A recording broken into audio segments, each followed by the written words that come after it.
ভাই একটু 250 গ্রাম তেল দেন তো, টাকাটা পরে নিন। আমি তো বাকি বেচা কিনা করি না।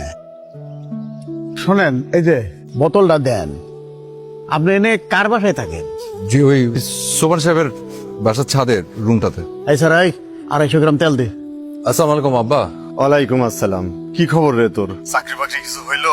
না সবার চাকরি হয়, খালি তোরই হয় না। জমি জমা সবকিছু বেচা লেখাপড়া শিখাইয়া কি লাভ হইলো? ওইবো আব্বা, একটু ধৈর্য ধরো। আর কত ধৈর্য ধরু? তোর মায়ের অবস্থা খুব একটা ভালো না, কোমরের ব্যথাটা আবার খুব বাড়ছে, নড়াচড়া কিছু করতে পারে না। ডাক্তারে কইছে তোর মায়ের ঢাকায় নিয়া পরীক্ষা করতে হবে। এখন তো মেলা টাকার দরকার। এই ল, তোর মার লগে কথা কর।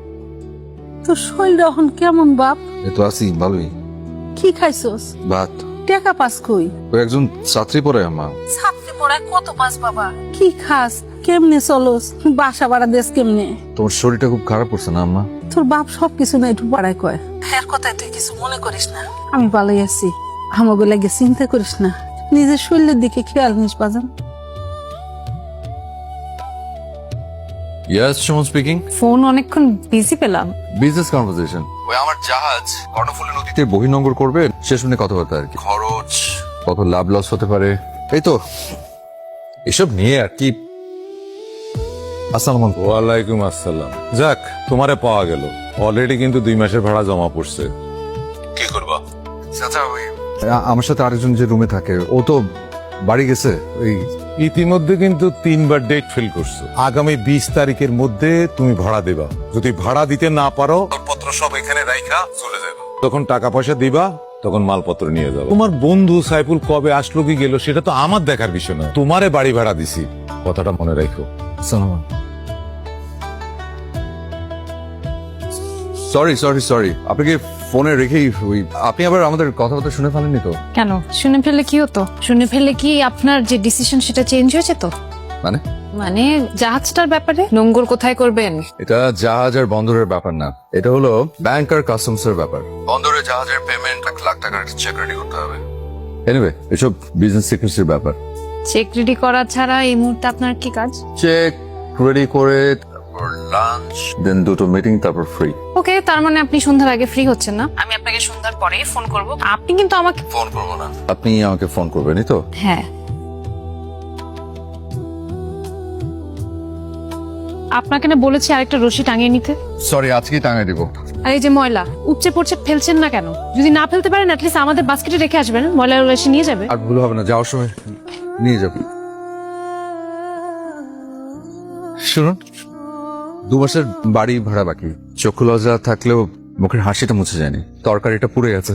দুপুরে কি খাবো তার কোনো নিশ্চয়তা নেই। রাতে ভাড়া না নিয়ে ফেলে হয়তো দেখবো দরজায় তালা ঝুলছে, তারপরও হাসিটা ঝুলে আছে। চাকরি হচ্ছে না, হবে কিনা তাও জানি না। ইন্টারভিউ দিতে যাব, হাসি মুখেই থাকবো। আপনার সাথে আমার দেখা খুব কম সময় হয়, যতটুকু সময় হয় হাসতে না পারলেও মুখটা কঠিন করে কথা বলবেন না প্লিজ।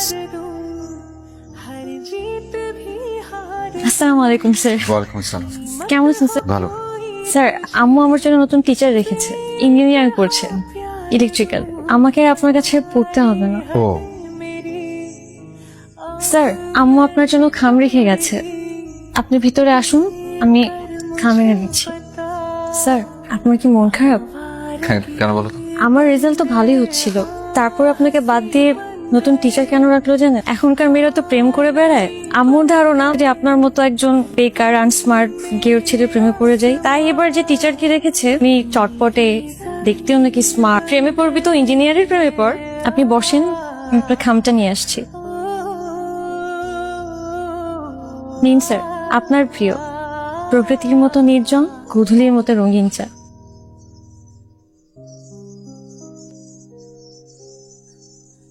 নাও ধরো।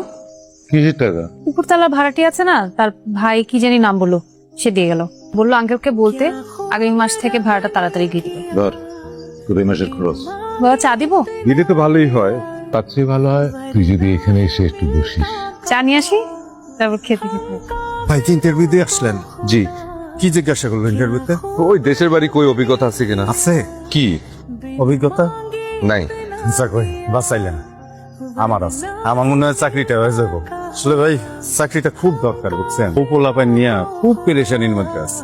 আর কি জিগাইলো? এই ঢাকার বাইরে থাকতে কোনো আপত্তি আছে কিনা? কোনো আপত্তি নেই। আপনার আছে? নাই। তাইলে তো চাকরিটা আপনার হয়ে যাবে, আমার চান্স নাই। এরকম এক সময় আমারও মনে হইতো হবে হবে, তারপর আর হয় না। চা খাবেন? চা, চলুন চা খাই। একটা আইডিয়া হইলো চাকরি, ঘরের যন্ত্রণা থেকে এইখানে আইসা একটু শান্তিতে থাকতে দিই। আপনার মনে হয় ফোন বাজতেছে। এটা সারাদিন বাঁচতে থাকে, অনাদাররা বাসায় না পায় এটার মধ্যে গুতায়। হ্যাঁ বুঝলাম না, ব্যাস। আচ্ছা ভাই, আমি তো সিভিতে আনমেরিট দিছি। আপনি সিভিতে আনমেরিট দিচ্ছেন কেন? এইসব কোম্পানি বিবাহিতদের খুব একটা পছন্দ করে না। আরেকজন বাইরে আছে দেখে কি জিজ্ঞাসা করলো, কিরে কতক্ষণ এই তো মাত্র। তা আসিস কেমন? আর কেমন? নিদর চাচি দিছে, আর এই টাকার কথা চাচা যাতে না জানে। আমার শরীরটা বেশি খারাপ করছে না রে? ওইসব তো কিছু বলে নাই, তো হইতে পারে। দেখলাম খাটে শুয়ে রয়েছে। আর শোন, তোরে বলছে এইসব নিয়ে কোনো চিন্তা না করতে। আব্বাই কইলো আমার কোমর ব্যথাটা খুব বাড়ছে, কি করুম না করুম কিছুই বুঝতেছি না। এটা ধর কি এটা? সিভি, তোর অফিসে কোনো বই থাকলে ড্রপ করে দিস। এটা রাখ, তোর কাছে রাখ। শুধু আমার দিয়ে নষ্ট করে লাভ নাই, অন্য কোথাও সুযোগ পেলে ড্রপ করে দিই। আমার অফিসে কাজ করতে হলে এইসবের কোনো দরকার পড়ে না। আত্মসম্মানটা আত্মার মধ্যে লক করে রাখতে হয়। মানে কাউরে কইস না, চুপচাপ দেখা যাক, যদি ভালো না লাগে চামে চাইপে যাই। মানে তো কিছু কি করতেছস? Character change, costume change. যখন যেই চরিত্র তখন সেই গেট আপ।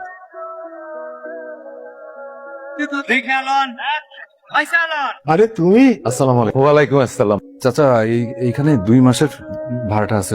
আরে তোমার পুরা 3 মাসের ভাড়াই তো দিয়ে গেল।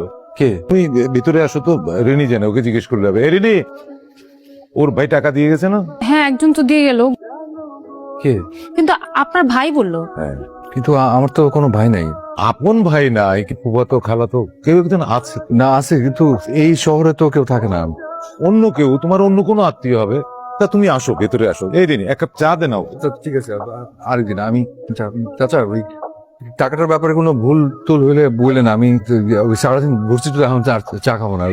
ওই রান্না করে আবার খাইতে দিতে হবে। আচ্ছা, আসসালামু আলাইকুম। হ্যালো। কি ব্যস্ত? না, একটু টেনশন। টেনশন কেন? না মানে তেমন সিরিয়াস কিছু না। ওই আজ কে যেন আমার কাস্টমস এর বিলটা দিয়ে দিয়েছে। বাহ, চমৎকার। এটা তো আনন্দের সংবাদ। কে দিয়েছে, কেন দিয়েছে, কিছুই বুঝতে পারছি না। তাতে কি হয়েছে? কয়েক লাখ টাকার বিল দেয়া হয়ে গেছে, আর আপনার তো কোটি টাকার বিজনেস। অন্য কয়েক লাখ টাকার জন্য আপনি টেনশন করছেন? টেনশন তো আর টাকা নিয়ে না, টেনশন হচ্ছে কেন দিয়েছে সেটা নিয়ে। নাকি ভুল করে কেউ আমার নামে। ভুল হোক আর শুদ্ধ হোক, আর একান্তই যদি টেনশন করতে ইচ্ছা হয় তাহলে পরে করবেন। এখন বলেন, ডিনার করেছেন? ডিনার? আজ ডিনার করবো না, ডায়েট করবো। মানে না খেয়ে থাকবো। মাঝে মাঝে 2-1 বেলা না খেয়ে থাকলে পাকস্থলী হজম শক্তি বাড়ে। সেটাই। আমেরিকানরা সারাদিন খুব কম খায়, হালকা খাবারের উপর থাকে। বাকি থেকে আমরা বাঙালিরা 3 বেলা পেট চুক্তি।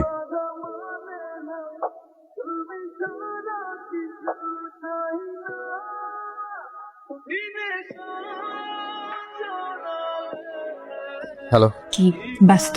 হ্যাঁ, কাজের ভীষণ চাপ। কাজ থাকলে চাপ তো থাকবেই, কিন্তু কেন জানি খুব অস্থির লাগছে। জানেন, আমি যখন আমেরিকা লেখাপড়া করতাম। আপনি আমেরিকান লেখাপড়া করতেন? হ্যাঁ, কলম্বিয়া বিশ্ববিদ্যালয়ে। তখন ভীষণ অস্থির লাগতো দেশের জন্য।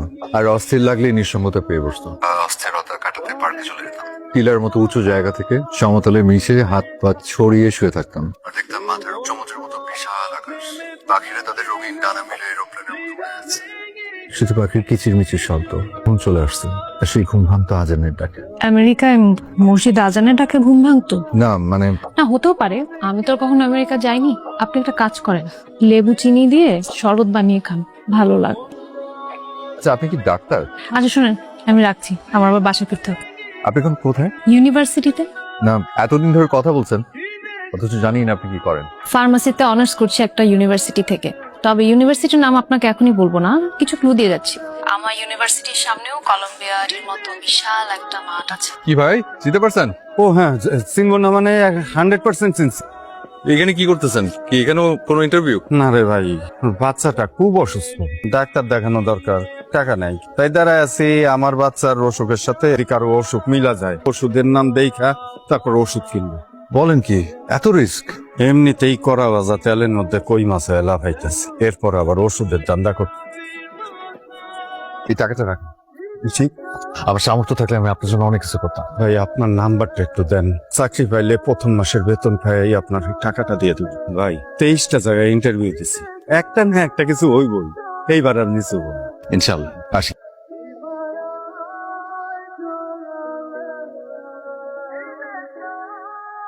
জি আমি ডিউটি মিট করছি। আসসালামু আলাইকুম। আমার চাকরি হয়েছে আম্মা। আলহামদুলিল্লাহ, আমি জানতাম তো ভালো কিছু একটা হইব। আমি না আপনাকে বলেছি আমাকে কখনো সরি জরুরি কথা। আমার না একটা চাকরি হয়েছে, সত্যি আর এর আগে আমি যেটা বলেছি সবকিছু ছিল মিথ্যা। জান আপনি জানতেন, তারপরও চাপাবাজি করলেও আপনার কথায় জাদু আছে। আপনার কথা শুনতে দারুণ লাগে, জমিয়ে আড্ডাতে আছে আর গলায়ও জোর আছে। আপনার সবচেয়ে বড় গুণটা কি জানেন? আপনার সরলতা। সার্টিফিকেট দিচ্ছেন?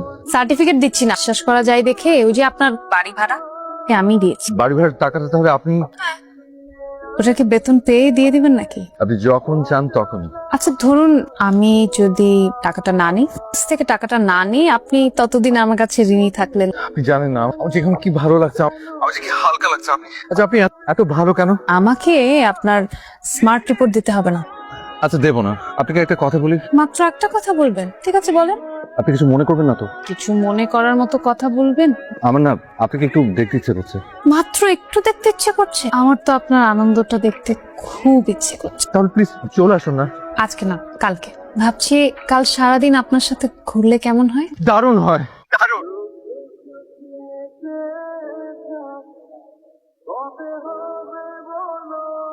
আপনি কোন ফুল পছন্দ জানি না, তাই যে কটা পেলাম নিয়ে নাও। চলুন কোথায়? সেখানে খুশি। কি যাবেন? হ্যাঁ চলুন। পানি খাবেন? না চলুন। আচ্ছা আমরা যাচ্ছি কোথায়?